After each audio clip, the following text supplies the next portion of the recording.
Welcome to the Road to Continuous Improvement, Sustaining a Nebraska MTSS Framework, Part 2, Leadership Drivers.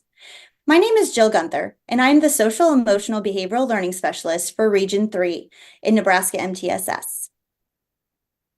Hello, my name is Megan Rodriguez. I am the Early Childhood Implementation Facilitator for MTSS in Region 3. The Nebraska MTSS team is excited to welcome you to our webinar series to guide and support the implementation of critical components of an MTSS framework for continuous improvement. The series will directly align with the Nebraska MTSS framework document and consist of 4 parts: the Nebraska MTSS teaming structure, leadership drivers, organizational drivers for database decision-making, and competency drivers for staff support. Each of the 4 parts of this series will have a video that can be watched continuously or navigated around to only watch specific chapters. Each video starts with an introduction of the topic, and then we'll have 3 to 7 chapters, depending on the part of the series. One way to access these chapters is before you go into full screen, hover over the status bar and click on the word Introduction to see a list of chapters to the right of the video. Chapters replace the ads to the right of the video. Click the chapter that you would like to see from the list and the video will automatically skip ahead to that chapter. Another way to see the different chapters, especially if you are in full screen mode, is to hover your mouse over the status bar at the bottom of the video. A white graph will appear that shows you where each chapter starts and stops. Click your mouse to skip to wherever you would like in the video.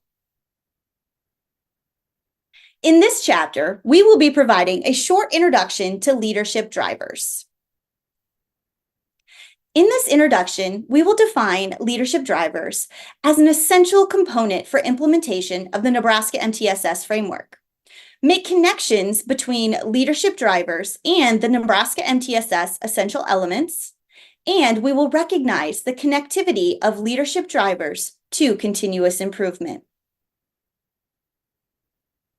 In this first section, we'll discuss what leadership drivers are. But before that, we need to really understand leadership drivers as part of a larger system and start with some common language. When we think about implementing the essential elements of the Nebraska MTSS framework, we can use implementation science for sustainability. Consider the image on the screen. The formula for successful implementation will ultimately lead to improved student outcomes.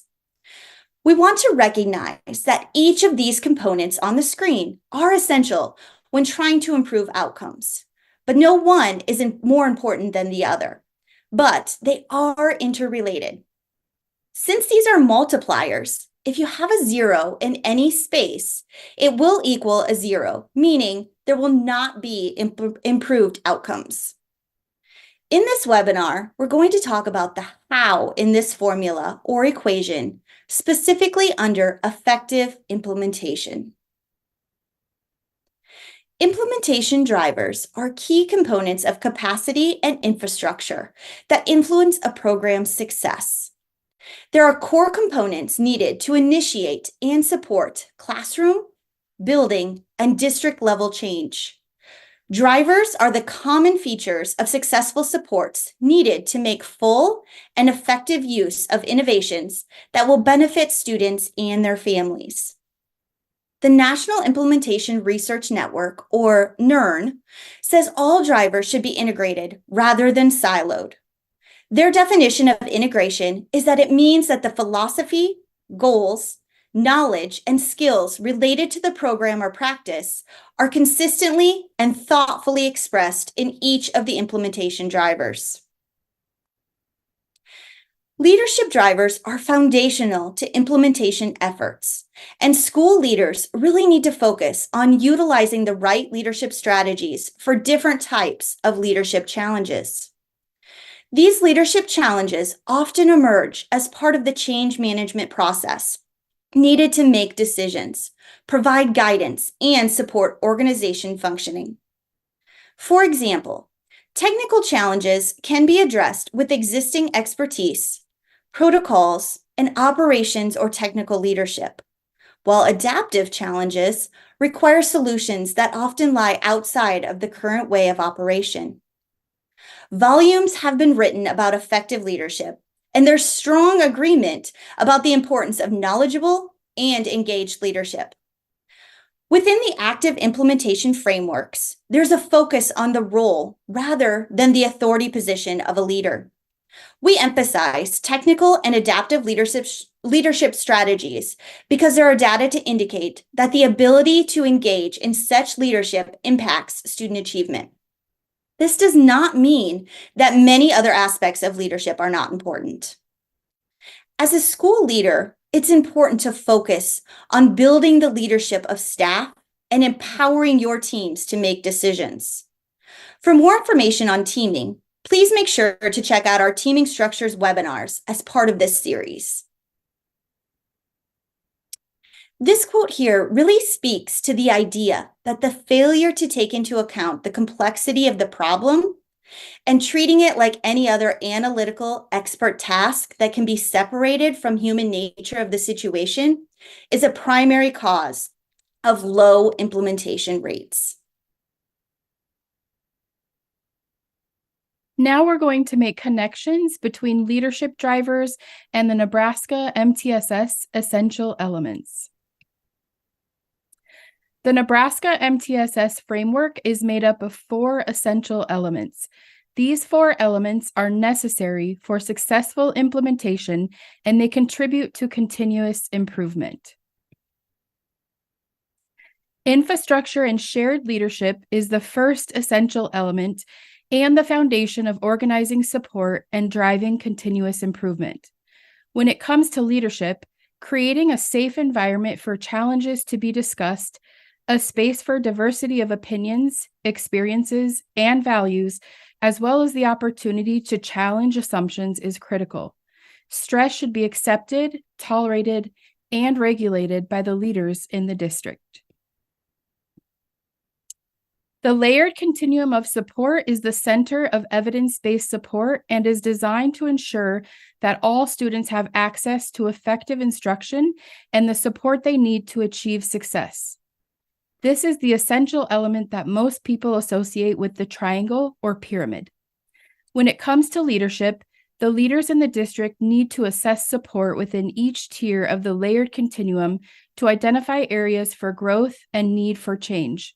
As areas for growth are identified, they need to support and manage the change process for adults while strengthening tiered student supports within the layered continuum. The data-based decision-making essential element includes the design of a balanced assessment system to provide data to inform reflection and decision-making. District leaders need to use data to identify areas of growth and areas in need of change. Leaders should base their coaching supports on data and ultimately strengthen the culture of data-based decision-making throughout the district. While not all districts have a person with the title instructional coach, there are still other coaching supports available. For example, there is peer-to-peer coaching, and the hope would be that the principal is also leading as an instructional coach. The final essential element is communication and collaboration. As leaders work through the change management process, this essential element is integral. District leaders need to establish transparent, two-way communication with stakeholders at all levels of decision-making to foster trust and collective ownership.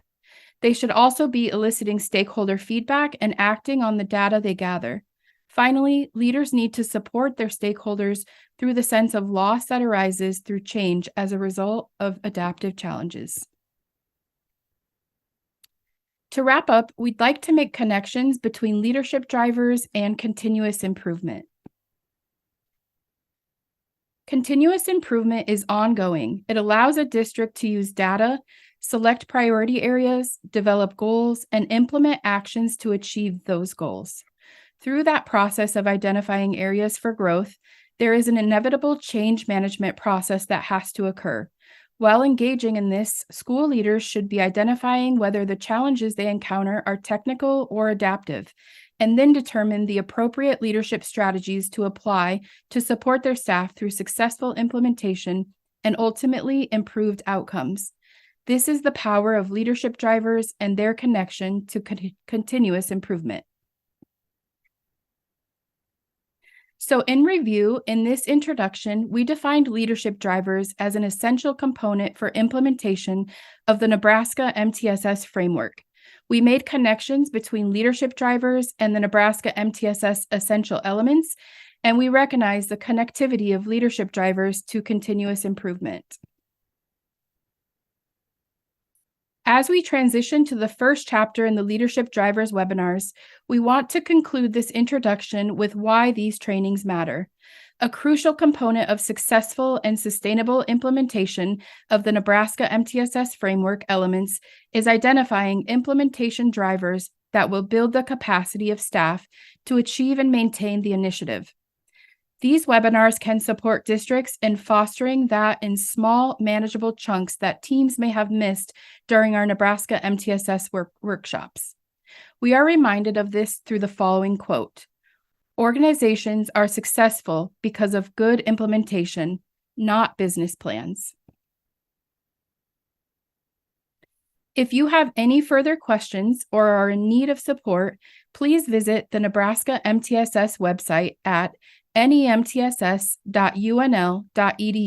where you can find the information needed to contact your regional support lead.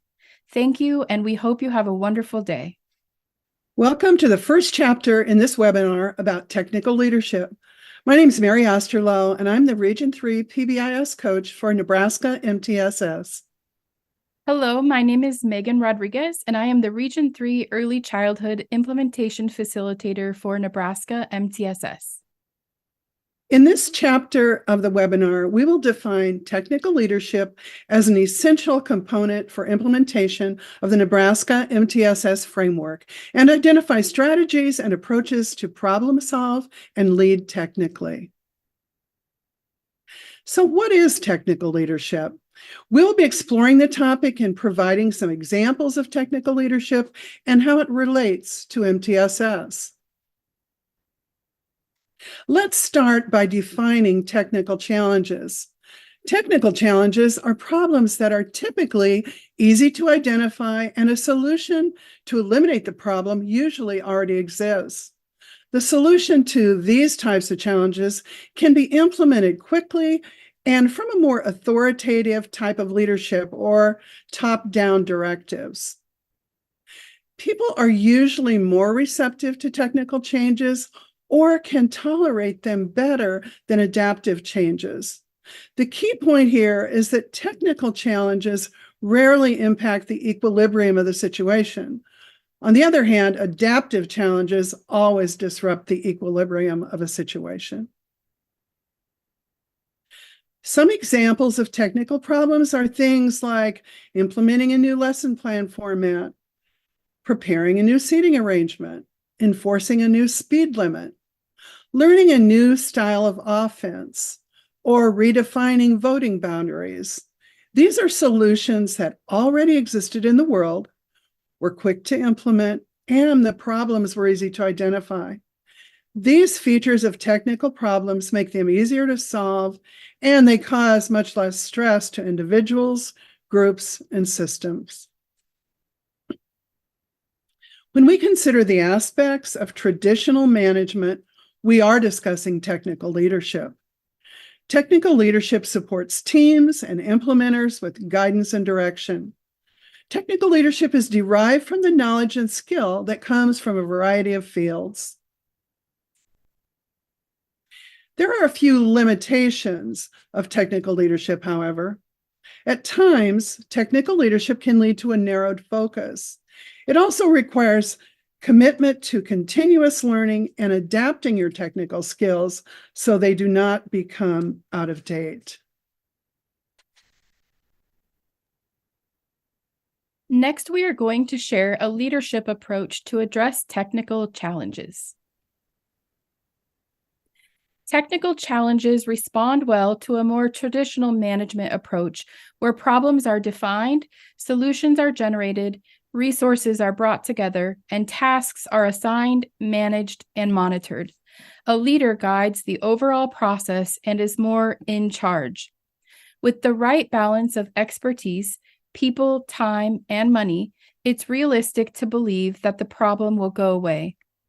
Technical leadership might be thought of as a good management. The leader is engaged, quick to recognize and respond to issues that arise, organizes groups to solve problems, and regularly produces desired results. Leaders with strong technical skills can optimize processes, streamline operations, and drive innovation within their field.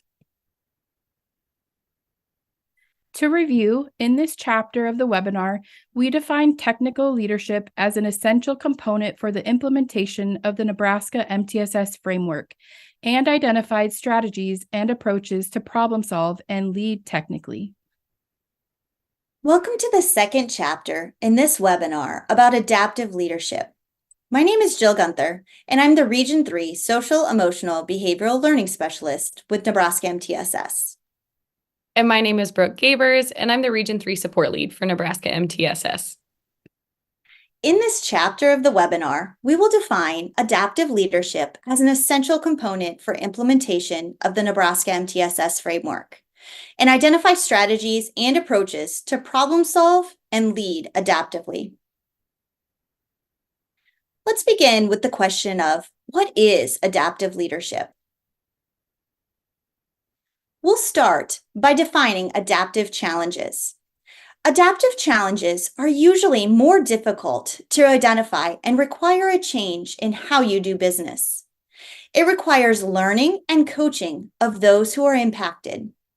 Most often, the solution emerges from the learning dynamic or the change that naturally occurs when learning takes place and typically takes a long time to implement.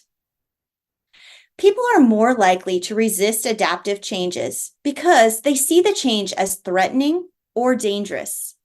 This is because adaptive challenges involved shifting the hearts and minds of people to address them. Adaptive challenges happen when we ask people to adopt new beliefs, when we hope people will pursue better values, or when we help people to see that the ways that they have been doing things in the past will not work for them.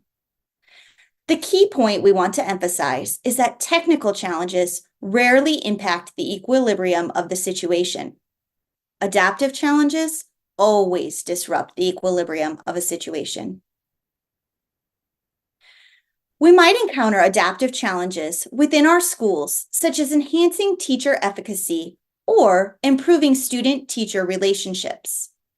An example of an adaptive challenge might be raising public awareness of the dangers and effects of drunk driving, targeting teenagers specifically. Another example might be encouraging nurses and pharmacists to question and even challenge illegible or dangerous prescriptions by physicians.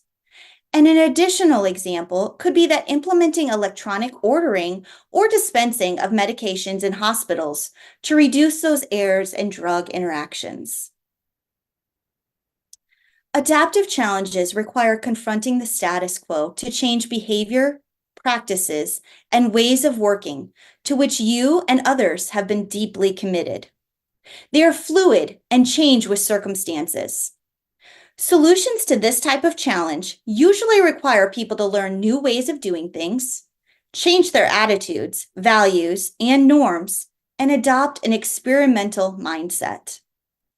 Adaptive challenges are especially difficult to identify because the kind of work is adaptive.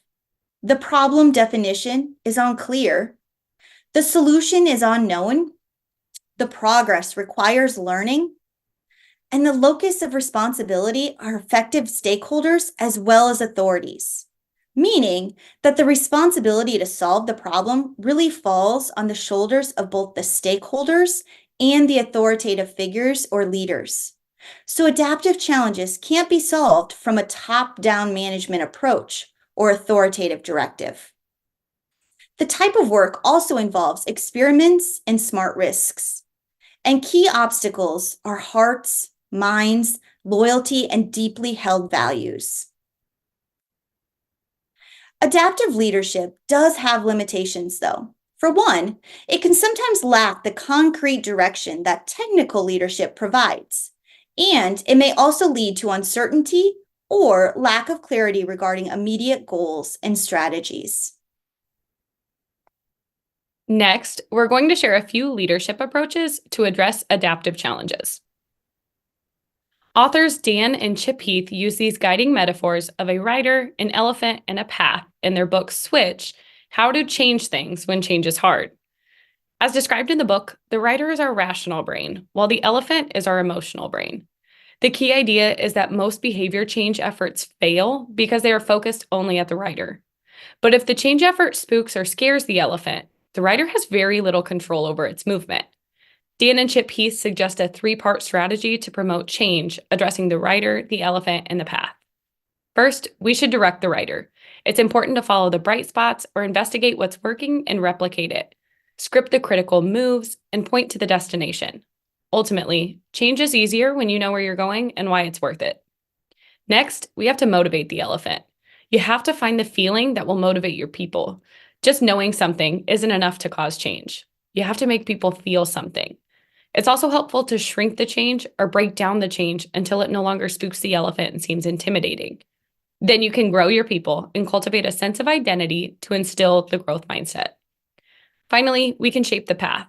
This is done by tweaking the environment. When the situation changes, the behavior changes.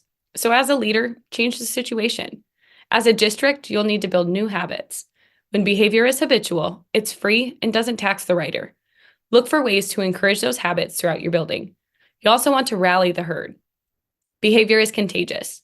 As a leader, help it spread. So now that we know a theory for change, we want to share some adaptive leadership approaches. The first approach we want to share is to get on the balcony. Authors Ronald Heifetz and Marty Linsky coined the phrase moving from the dance floor to the balcony as part of the development of their adaptive leadership theory. This is the act of zooming out to gain a clearer view of reality and some perspective of the bigger picture. The dance floor is really the operational work. It's the everyday activities you're involved in your district, the detail and the busyness. It's the thick of it. The balcony is the bigger picture, how your team fits into the organization and its goals, what changes may need to be implemented, and how they will impact the team, the nature of your team as a whole, its strengths and its challenges. Heifetz and Linsky use the expression reflect in action by spending time on the balcony and the dance floor to illustrate how leaders need to metaphorically step away or head up to the balcony while in the midst of their daily work on the dance floor.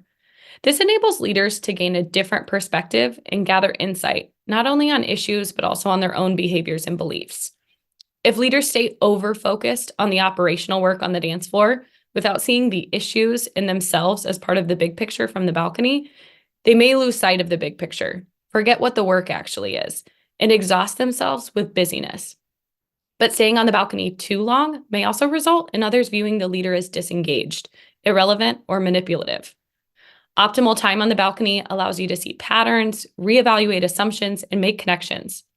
Optimal engagement on the dance floor builds credibility, allows you to see and feel what those on the front line experience, and understand what the work is asking of your people. Both perspectives are necessary, and adaptive leaders must learn to do both. Adaptive leaders also need to have emotional intelligence and embrace personal relationships. Adaptive leaders are sensitive to the feelings of others because they know that change isn't easy. And they know that through the change process, there will be a sense of loss as they shift from the way they've always done things. When people are willing to make sacrifices, leaders need to acknowledge that loss. Their empathy also has the added bonus of boosting morale throughout the district because it builds trust. When staff feel heard and supported, they're much more likely to put in the hard work it takes to help achieve the district's continuous improvement goals. The third adaptive leadership approach is to orchestrate the conflict. When you tackle a tough issue in any setting, there will be conflict. Most people have an aversion to conflict, though, and see it as a danger. It's important to recognize that at the heart of conflict are differences in beliefs that are passionately held by either party. We should also note that the differences in perspective are what spark progress. We all learn when we encounter differences that challenge our own experiences and assumptions. First, as a leader, create a holding environment or safe space formed by a network of relationships within which people can tackle tough questions without falling apart. Sometimes it might require an outside facilitator or taking your team off-site to work. In a holding environment with structural, procedural, or virtual boundaries, people feel safe enough to address problems that are difficult. However, any relationship or organization can only handle so much stress before buckling, so leaders have to control the temperature. They have to raise the heat enough that people sit up, pay attention, and deal with the real threats and challenges facing them. Without some distress, there's no incentive for them to change anything. Leaders also have to lower the temperature when necessary to reduce a counterproductive level of tension. Any community can take only so much pressure before it becomes either immobilized or spins out of control. The heat must stay within a tolerable range, not so high that people demand it to be turned off completely, and not so low that they're lulled into inaction. Next, leaders have to pace the work. People can only stand so much change at one time, and change doesn't happen overnight. Consider using implementation science to help you plan. Finally, to sustain momentum through a period of difficult change, you have to find ways to remind people of the orienting value, the positive vision that makes the current angst worthwhile. The fourth adaptive leadership approach is to give the work back. But don't confuse this idea with delegation. Both are important actions, but delegation is an act of authority. Giving the work back is an act of leadership. It's not about spreading the work by assigning tasks. Giving the work back is about getting people deeply involved. It's creating the space to allow others to exercise leadership. Delegation is a transfer of authority. Giving the work back is a sharing of responsibility. The final adaptive leadership approach is holding steady. Holding steady is one of the most important attributes a leader can have. As hidden conflicts emerge and dysfunctional norms are addressed, leaders can feel a lot of pressure to fix things or return to the status quo. To be able to take the heat means knowing that what is happening is not about you. It's about what you represent and projections made by others. You'll need to build a support system to give you perspective and resilience to take the heat and keep your focus on the result and your passion for achieving it. Most people think that change happens in this order: analyze, then think, then change. But authors Cotter and Cohen suggest it happens see, then feel, then change. We have to speak to people's feelings. Data alone will not make people change. When it comes to changing the behavior of other people, our first instinct is to teach them something or speak to the writer. But we can make extremely rational cases for change, and people still don't change. For example, in crisis situations, you need quick and specific actions. Here, negative emotions might help. Unfortunately, most situations require creativity, flexibility, and ingenuity, and negative emotions won't get you there. In fact, they do the opposite and bring us below the line. Most of the problems we encounter are ambiguous and evolving. They don't look like burning platform situations. We need to tap into positive emotions like joy, pride, hope, and interest to encourage open minds, creativity, and optimism. Become a possibilitarian. This will broaden and build your repertoire of thoughts and actions. To review, in this chapter of the webinar, we defined adaptive leadership as an essential component for implementation of the Nebraska MTSS Framework and identified strategies and approaches to problem solve and lead adaptively. I'm Ryan Rickenbaugh, and I'm the Director of Statewide Teacher and Principal Support at the Nebraska Department of Education. And my name is Brooke Gabers, and I'm the Region 3 Support Lead for Nebraska MTSS. In this chapter of the webinar, we'll define educator effectiveness as an essential component for the implementation of the any MTSS framework, and we'll highlight the critical role school leaders play in this implementation by fostering trust and building a culture of professional learning, collaboration, and feedback that all contribute to educator effectiveness.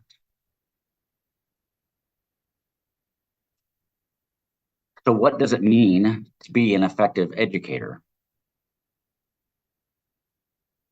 Effectiveness is about reaching a standard of expectation. And we know that great teachers and great leaders are the key to improving student outcomes. In Nebraska, these standards are focused on the commitment to ensure that all students have equitable access to educators who hold a genuine belief that each child can learn and grow. Research validates that teachers are the single most important school-based factor affecting student achievement, and school leadership is second only to teaching among all school-related factors that contribute to what students learn in school. Educator effectiveness in Nebraska goes beyond the effectiveness of educators as individuals. It's about thriving in an environment where there is a collective commitment to student success and to one another. The research on this topic is quite astounding. This commitment is defined as collective efficacy, or the perception that educators have that they can successfully teach all learners. Educators believing in one another and its value is demonstrated through John Hattie's visible learning research. Hattie identified more than 320 factors that influence student achievement and calculated a score or effect size for each that was related to student achievement. When collective efficacy is evident, it has an effect size of 1.36, which is more than 3 times the average. The average effect size of these was 0.4, which represents a year's growth or an average of years growth per year of schooling for a student. Any factor that has an effect size above 0.4, indicated in green or above on the chart, has a positive effect on student learning. Collective efficacy doesn't just happen in school. It requires effective leadership that is capable of building and establishing systems within the school designed to foster an environment of shared leadership and a collective commitment to solving problems and overcoming challenges together. The question then is what are the foundations of these systems and who's responsible for creating and sustaining them? There must be an instructional system within standards that are in place, and clarity of instructional expectations and a commitment to the values and beliefs about student learning. There must be a confidence in the structures in place that are designed to support the instructional system itself. Professional development must evolve into professional learning in a way that staff can take ownership and provide evidence of growth as professionals. Professional learning leads to more purposeful collaboration, and feedback becomes a reflective dialogue. With these systems or these elements of systems that are in place, shared leadership and the collective responsibility becomes possible. This is what allows for a principal to focus on being a systems leader. So what does it mean to be an effective educator within such a system? Effective educators embrace their role and are constantly striving to improve in these 5 areas as outlined within the Nebraska Teacher and Principal Performance Standards. Planning and preparation. The teacher plans using district and state content standards, district supported curriculum, instructional materials and strategies, evidence-based resources, data, and community context to address the needs of each student in achieving rigorous learning goals. The learning environment. The teacher creates and maintains a learning environment that promotes student engagement and fosters positive relationships, inclusivity, social emotional development, and academic growth and achievement. Instructional strategies. The teacher implements evidence-based district-supported instructional strategies to ensure student growth and achievement. Assessment. The teacher systematically uses a balanced assessment system that includes formative, interim, and summative assessments to measure student progress and to inform ongoing planning, instruction, and reporting. Professionalism. The teacher exhibits a commitment to professional ethics and the school's vision, mission, and goals, participates in the professional growth opportunities, supports student and self-learning, and contributes to the profession. Educators all have their strengths and are at different levels of effectiveness. The importance here is that everyone is striving to improve, constantly working to grow and develop as professionals. This requires the system itself to be designed to prioritize growth and development. The system must ensure clarity of expectations, that professional learning is a priority, and that purposeful collaboration is evident. And this can only happen with an effective principal. Effective principals must embrace and constantly be striving to improve their leadership in these 6 areas. Vision for learning. The principal, as an instructional leader, embodies and inspires all members of the education community to collectively embrace and actualize the shared vision, mission, and goals of the school and district for high quality teaching and learning that results in improved student growth and achievement, reduction of opportunity gaps, and enhanced student and staff well-being. Continuous improvement. The principal, as an instructional leader, leads a continuous improvement process that results in improved student growth and achievement, enhanced student and staff well-being, and greater school effectiveness. Staff support and development. The principal, as an instructional leader, develops and supports the professional capacity and practice of personnel to maximize student learning opportunities and outcomes that align with the district and state content standards and the school's vision, mission, and goals. Operations and management. The principal manages the organization, operates the resources of the school to provide a safe, efficient, and effective learning environment for all students and staff. Culture for learning. The principal, as an instructional leader, cultivates and nurtures an inclusive, caring, and supportive learning environment that promotes the academic success and well-being of each member of the educational community. And lastly, professional ethics and advocacy. The principal, as an instructional leader, exhibits a high level of professional ethics and advocates for policies of equity and excellence in support of the vision, mission, and the goals of the school. In Nebraska, teachers and principals never arrive at effectiveness. Effective educators strive to improve, to grow, and develop. The NTPPS rubrics are designed to honor the complexity of leading, teaching, and learning, and there are so many things within these broad standards that can make us more effective in what we do. The rubrics are designed to first start the growth and development conversation with yourself as an individual. Whether a teacher or a principal, these rubrics are about your own growth and as an individual and your ability to contribute to the systems that we previously noted. Moving from ineffective to developing requires an individual to be aware of the possible barriers he or she might be creating and to better understand the purpose and the importance of the standard itself. Moving from developing to effective requires an individual to recognize the importance of the standard and then seek support to grow in a way that leads to evidence of action of the standard. And moving from effective to highly effective requires an individual move beyond individual actions and contribute to the systematic implementation of the initiatives within that standard. Now that we know a little bit more about educator effectiveness in Nebraska, we're going to address ways to foster trust and a culture of feedback that contribute to growth and ultimately educator effectiveness. As leaders of educational institutions, principals model behaviors and attitudes that are passed on to the wider school community. Because of this, it's essential for principals as chief culture shapers to create a positive vision for a nurturing school culture that prioritizes relationships. Ultimately, the principal can extinguish a flame of positivity or ignite a flame of hope, and only one of those is going to contribute to a culture of collective efficacy. According to a 2019 Gallup study, only 26% of employees strongly agreed that the feedback they receive helps them to produce better work. If leaders expect the feedback that they give to translate to improved results, they need to practice delivering it in such a way that others are willing to receive it and act on it. First, school leaders need to be present and visible throughout the district. They should also be cognizant of spreading their time throughout the building.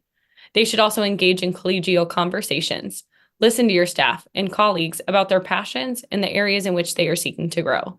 Take mental notes and follow up throughout the year. Finally, talk about your own areas of growth and model your growth process. Practicing vulnerability demonstrates that you, too, are willing to put yourself out there for the sake of improvement. Principals can greatly influence, shape, or change the culture of their schools, and their actions should empower others to change their behaviors. Ultimately, they have to ask themselves the question, how am I approaching feedback in a way that's fostering collective efficacy? Too often, the suggestions we've given on the screen happen in isolation rather than thinking about how they are all contributing to the bigger picture in the environment you're creating. So seek a common vision, give prompt feedback, be objective, practice vulnerability, and oversee mentor programs, but do all of these in coordinated efforts with the intent of fostering collective efficacy among your staff. To provide effective feedback to educators, consider these tips. Your feedback should be goal-referenced and centered around student learning. It should be concrete and tangible, addressing particular actions, behaviors, or outcomes. Vague or generalized feedback is less helpful because it doesn't provide clear guidance for improvement. Feedback should focus on what can be changed or enhanced and actionable, and it should be delivered in a timely manner. Consistent feedback helps establish clear expectations and standards for performance or behavior. When feedback is provided regularly and uniformly, individuals know what's expected of them and can work towards meeting those expectations. When done well, intentional feedback leads to better relationships. Feedback is not only a critical element in building teacher confidence and empowering them to teach at their very best, but it can also create stronger relationships between teachers and school leaders. Both are critical aspects of instructional leadership. When teachers get the kind of action-oriented, intentional feedback they need, they know their leaders believe in them and are committed to their growth. The Nebraska Department of Education leaves us with a parting thought that the work of increasing educator effectiveness should not be siloed into its own category. Rather, the educator effectiveness themes should be included throughout the continuous improvement process. To conclude, in the final chapter of this webinar, we defined educator effectiveness as an essential component for implementation of the Nebraska MTSS Framework, and we identified a few ways to foster trust in a culture of feedback that contribute to educator effectiveness. If you have any further questions or in need of support, please visit the Nebraska MTSS website at nemtss.unl.edu, where you can find the information needed to contact your regional support lead. Thank you, and we hope you have a wonderful day.